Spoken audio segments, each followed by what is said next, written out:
In this video, I'll show you how to make org charts with Claude AI. This is a quick way to visualize team structures and roles. To begin, I'll make sure I'm already logged into my Claude account and on the main Claude screen. Next, I'll click inside the message box in the center of the screen, where Claude asks, "How can I help you today?" Now I'll type a prompt asking Claude to create an org chart. For example, I might type, "Create an organizational chart for a small marketing team." After typing the prompt, I'll click the Send button. Claude will generate an org chart structure, usually showing roles and hierarchy in a clear format.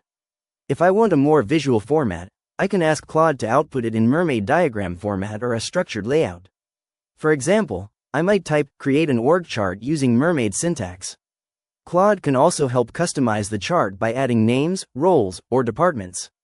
Once the org chart is ready, I can copy or download the content and use it in diagram tools, presentations, or documents. And that's it. I've successfully created an org chart using Claude AI. If you found this tutorial helpful, please consider liking the video and subscribing for more quick AI tutorials and guides.